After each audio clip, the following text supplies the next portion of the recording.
Alright you guys, so this is not a body prepping tutorial, but I just wanted to step through the process that I do in order to prepare my bodies for trimming. So what I do first is just do a rough cut, get fairly close to the wheel wells, fairly close to the body. I've already cut and sanded the rest of this, but again, I'm just walking through it.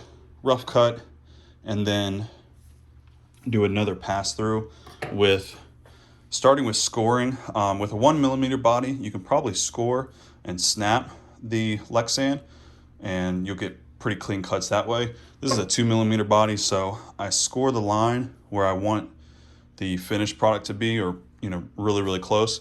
Score it again because it's 2mm, and then go through with the scissors. The 2mm body is actually pretty tough to cut through with scissors.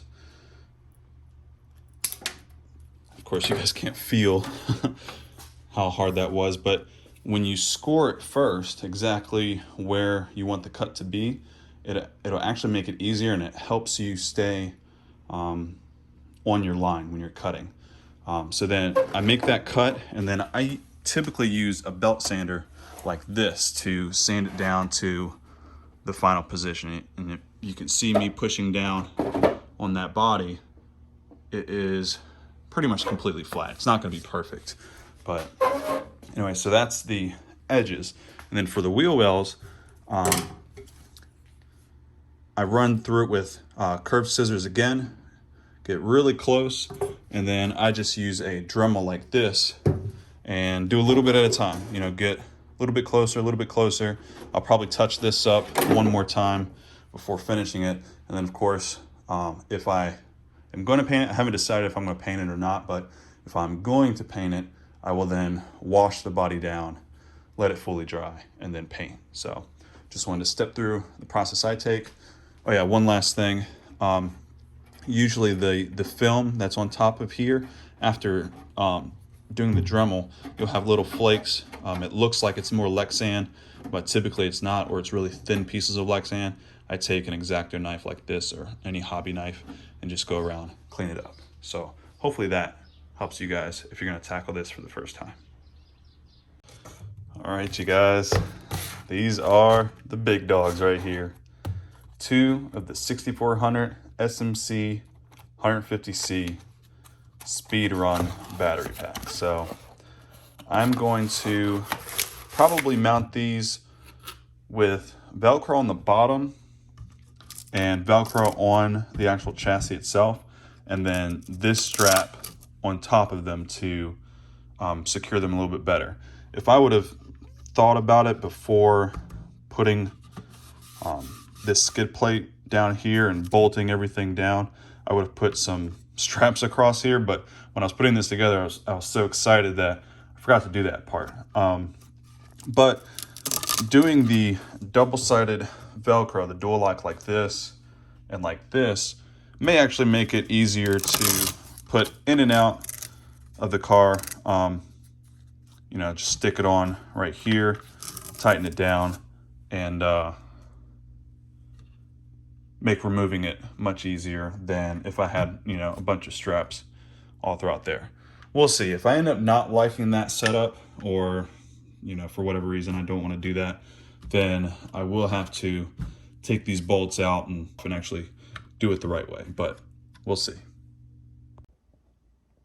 All right, you guys, so I'm in my house on the floor, but that's just because it's cold in the garage. But I went ahead and put these where I think I want them, and I'm pretty sure I'm going to do them just like you see here. So side by side like this, and closer to the front of the vehicle to try and kind of help out a little bit. They're not that far up front, but helps out a little bit with trying to keep the front down. And then when I pick this up, it's hard to do it with just one hand, but the weight is actually really well balanced like it is. So I'll keep it like that. Keeps the weight kind of flat and pretty well balanced.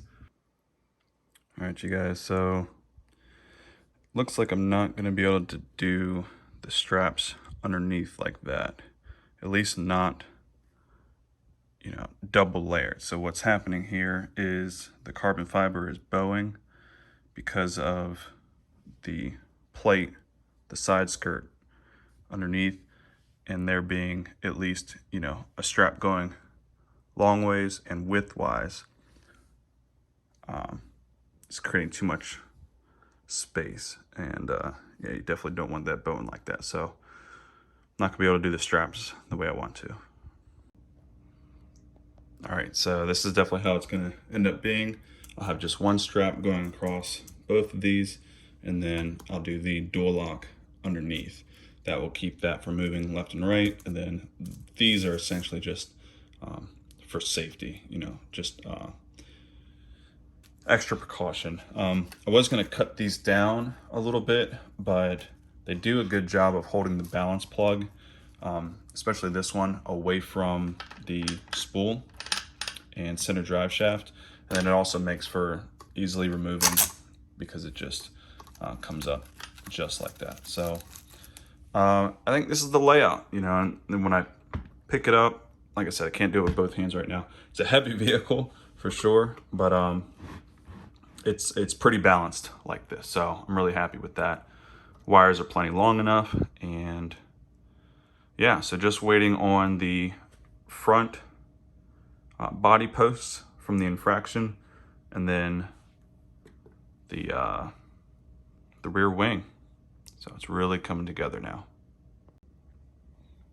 All right, got the dual lock on. That's not going anywhere. That's not going anywhere. I could literally pick up the car by the battery, so we're good to go. I think it's a really, really clean setup.